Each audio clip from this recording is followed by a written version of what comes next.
I think you're gonna love this one. Today we're gonna make Italian-style sticky ribs with crispy potatoes.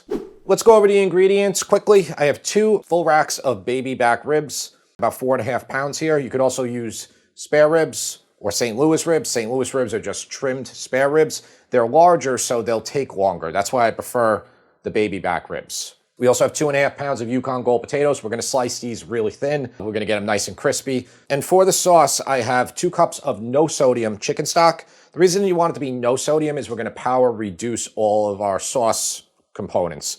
And for the sauce, also we have 1/2 cup of red wine vinegar, 1/2 cup of dry white wine, 1/4 cup of sliced cherry peppers. So that's gonna give the heat here. Always check the spice level of your cherry peppers.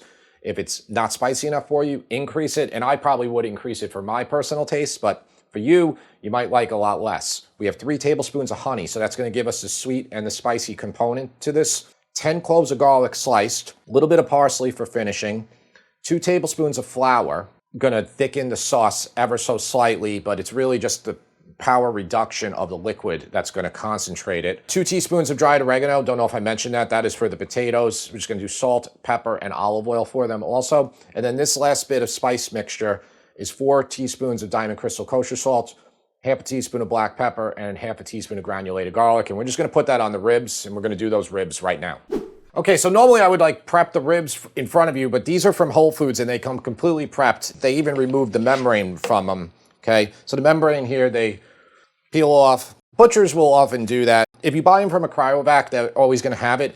To be honest, with this recipe, and really, realistically for all ribs, you don't have to remove the membrane, but for this, it's probably even better to keep it on. After we bake these in the oven, and set your oven for 300 degrees Fahrenheit, after we bake them, we're gonna slice them. You know, the membrane helps them helps an individual one hold together a little bit more, but it's already off, and they already trimmed them too, so there is really nothing for me to do here except for season them up, okay? So this is that spice mixture again, and all it is 4 teaspoons of Diamond Crystal Kosher salt, 1/2 teaspoon of black pepper, and 1/2 teaspoon of granulated garlic. You could do more if you want here, but you don't have to because the sauce we're making is super potent and delicious.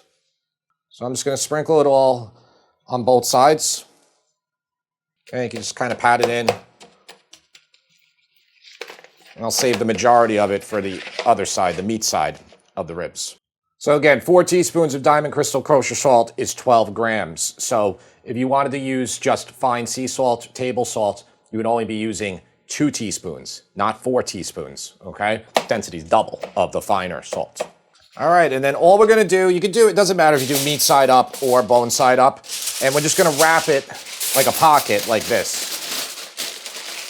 And then just pull the foil up. So most of the liquid will stay in here, and they're gonna release a lot of liquid when they bake. And just stick both of the racks into a pan like this, okay, just a big baking pan. And we're gonna put them in the oven at 300 degrees Fahrenheit for 90 minutes, and we're gonna check. We want them to be close to fork tender, but we don't want them to be super tender because we're still gonna be finishing them in the sauce at the end and broiling them. If you do make them too tender, it's not a big deal, but the rib might break apart at the end. A lot of the meat might come off. Not a big deal. This is like a pretty short way to do it, and this is the way I do ribs a lot of times. We did a recipe for oven-baked ribs with barbecue sauce, and I started it, the whole entire process, with a little bit more spice the same way. We actually also have a Tuscan glazed ribs that's in our cookbook. That's a great one too. That's with like a balsamic glaze sauce. So you can buy it right here, buy it right here. It'll also be pinned in the description. Okay, so we're gonna do our potatoes. Now, I'm just gonna prep them because the potatoes need to be cooked at 425 to 450 degrees Fahrenheit, and we have our ribs in the oven at 300 degrees Fahrenheit. If you wanna make this recipe quicker for during the week, you can do your ribs 1-2 days in advance. Get them to that almost tender point. You can even slice them, and then you just put them in the fridge, and then you can do your ribs, you can heat them up, and then make everything together, or if you have 2 ovens, okay? But you probably don't have 2 ovens. All right, so we're gonna slice these up. You can use a sharp knife, or you can use a mandolin carefully. So I have my mandolin set to fairly thin, and make sure you have like kind of a knife-proof glove on. This is like a heat glove, but it does the job. They actually sell gloves that are for this too, but you want to use the guard also, all right? I can't stress enough how dangerous a tool like this can be. It really can be dangerous. Take it like this, and then you can do the beginning, okay? Make sure you're not getting your hand no. And then I go like for 3 bits without cutting my finger off, and then I just go like this, and I take these pointy edges here on this, and then I'm in there like this, and now I can do the rest. And then these are the potatoes we're going to get that are about 1/4 inch now, or about 6 millimeters. And then these, when they cook, are going to go down to about 1/8 of an inch, 3/16, or about 3 or 4 millimeters. So start off about this point, but there's no reason why you can't do this with your knife too. Actually, I'll do one with a knife to show you. Just make sure your knife is very sharp, okay?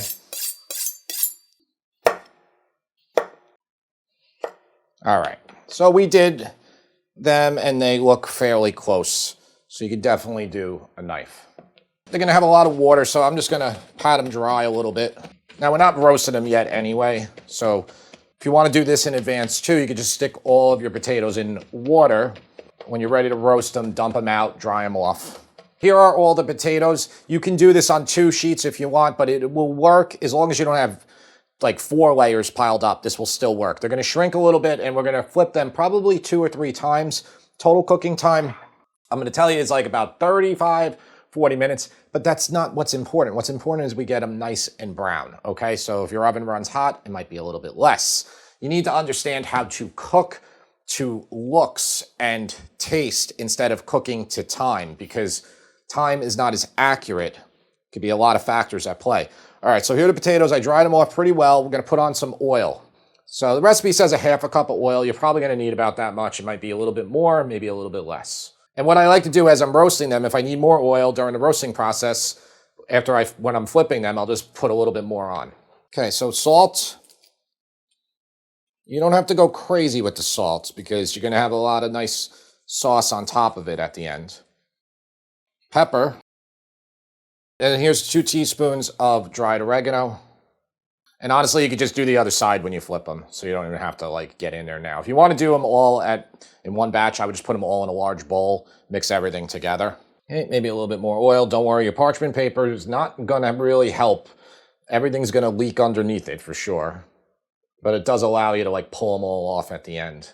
When the oven's done, they're gonna go in at 450, and I'll talk to you about it after when we do them. Okay, so we can make the sauce now. We can just let it sit for when we need it. We'll just reheat it for a sec when we throw them in the oven. I'm using a 14-inch pan here. This is gonna allow me, after I cut the ribs, to mix them all with the sauce and broil everything together. If you only have a 12-inch pan, you can make the sauce in that. You could even use just a sauce pot, and then you can mix everything together and put it on a baking sheet at the end. But I like to just use one large pan. Gonna heat it up to medium for 2 minutes. Okay, so the pan is on medium, it's hot, and we're gonna put in about 4 tablespoons of olive oil. Okay, 10 cloves of garlic that are sliced. Lots of garlic in here. You could also mince it if you want it to be, like coat the ribs a little bit more.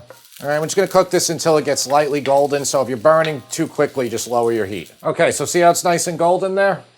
2 tablespoons of flour, or about 12 grams. Okay, and just cook it until the white is gone. About a minute. 1/2 cup of red wine vinegar. Okay, it's gonna go up your nose probably. 1/2 cup of dry white wine. 3 tablespoons of honey. And then 1/4 cup of those sliced cherry peppers. They also sell like a hoagie spread. It's a Cento brand. It's just crushed, like chopped up, which is great too. These are all gonna pretty much dissolve from all the boiling we're doing right now. Turn the heat up to high. What we want to do here is reduce this by half. So it might take, 2 minutes if you have a super powerful burner. It might take 5, 6 minutes otherwise. We're just concentrating this. At 90 minutes, we're going to check those ribs. If they're close to tender, that's where we want them. Okay, see how thick this is now? Now we're going to put in those 2 cups of no sodium chicken stock. Bring this back to a boil, and we're going to reduce this by half. And don't worry if you reduce it too much and it's like super thick at the end and you don't think you have enough sauce. You just add 1/4 cup of chicken stock right back in there. You could even just add equal parts of all the red wine vinegar and the white wine. You'll be fine. But I would just add a little bit of stock in if it gets too thick. But right now it's super thin, so we got to reduce this. All right, so that's been going for about 3.5 minutes, and I want to get it a little bit thicker than this. So just let it keep going. Probably another 3 minutes. And for expedience sake, I'm going to do the potatoes in my other oven. For those of you who've been watching this channel for a long time, that was the kitchen that I used to film in. All right, this is good. I'm going to call it good, especially because we're going to need this in about an hour. It'll probably thicken a little bit more even as it sits. Okay, I just wanted to show you. That's 15 minutes at 450. So you can just kind of get in here with a spatula and then start flipping them over a little bit. Now, in the beginning, they're not going to really be brown even on the other side.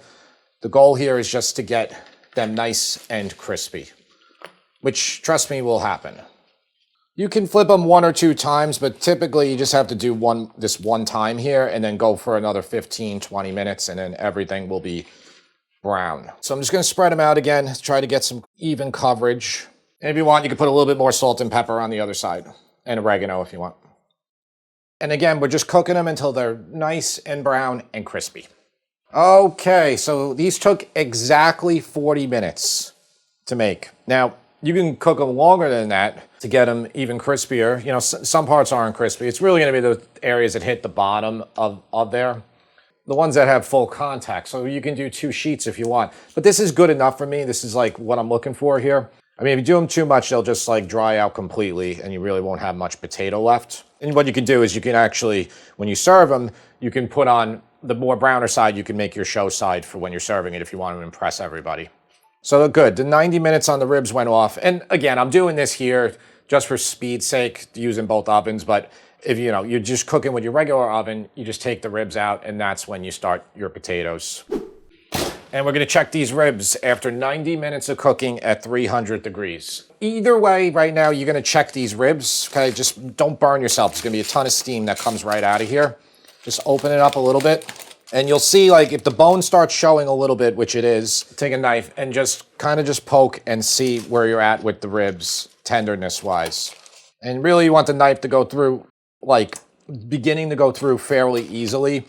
I don't want them to be falling apart. So we can open this up now, take a better look at it.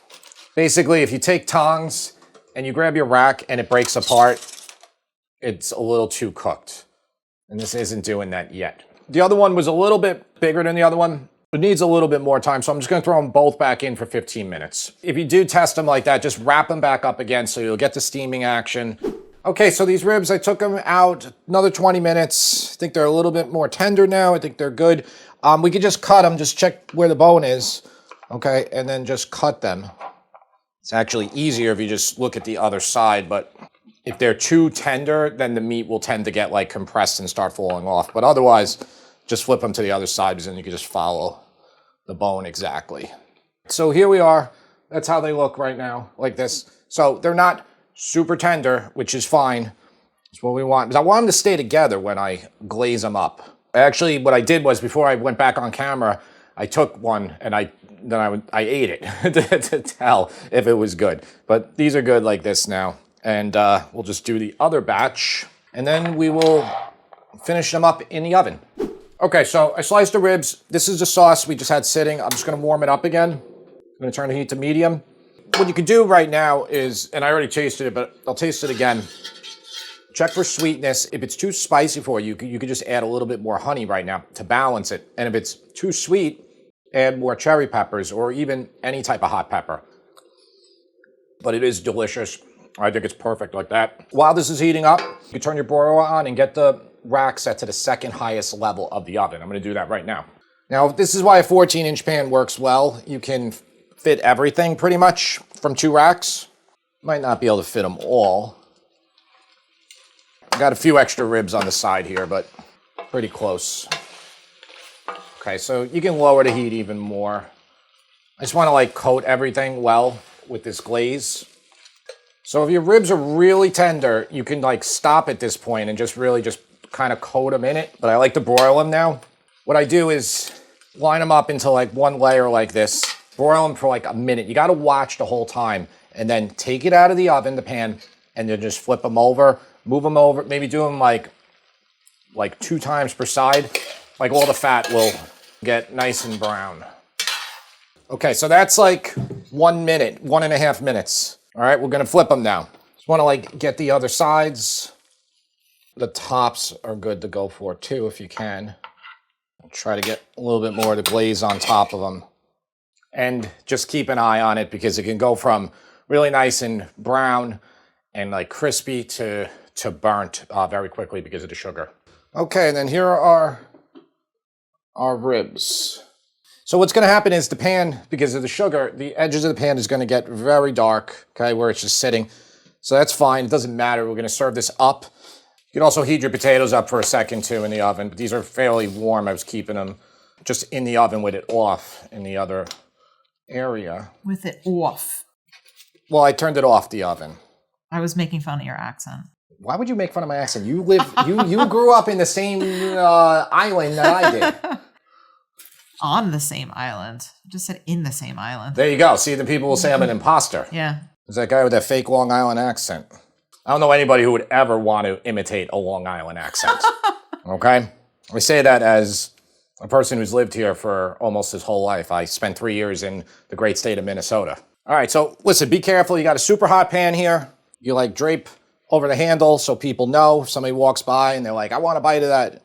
I like to top this with a couple more of the cherry peppers too, for good measure. I'll save a couple more ribs over here for Tara. And now listen, if you don't have enough sauce in the pan, what you can do is mix in about a quarter cup of chicken stock. Just don't like heat it up and try to pull all the dark blackness around the pan into your sauce. You don't want to do that. But there's enough sauce here, okay? And it's like really sticky now. So this is what you want to put on top of it.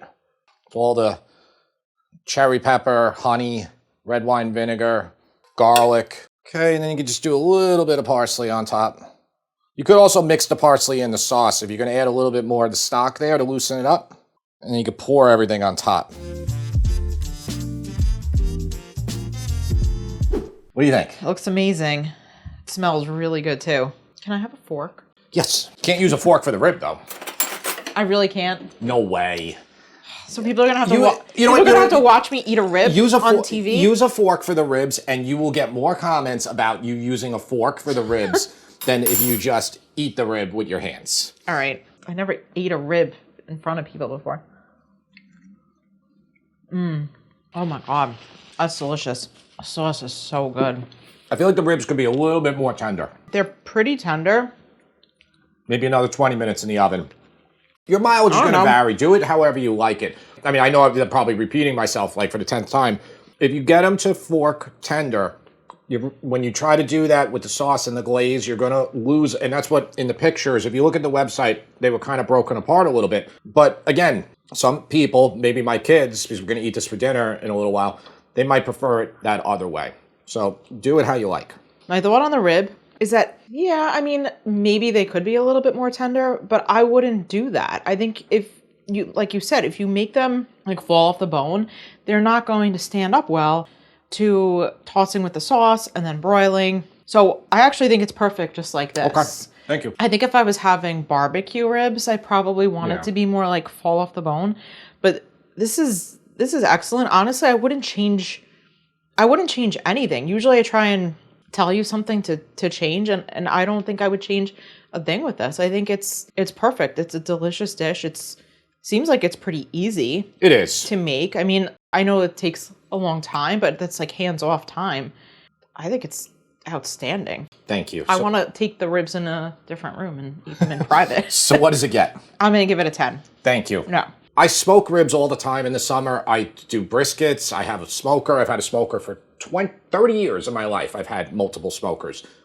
But, you know, I'm that Yankee guy. You know, like, I just, for this channel, it's just, I prefer not to invite criticism. So, I guess I'm just going to keep smoking ribs by myself and never show you how I do them. But I'm not doing anything special when I do that either. The oven ones are good for when it's too cold to go outside and use the smoker. Yeah, we're in December. We're supposed to snow 5 inches today, but the weatherman lied and it rained instead. But Tara's right. All these oven ribs can be made any time of the year. That's the advantage. Rain or shine. Yeah. Hot or cold. Yeah. Well, we appreciate you watching. Always coming here every time we put up a video. It means the world to us, and we will see you next time.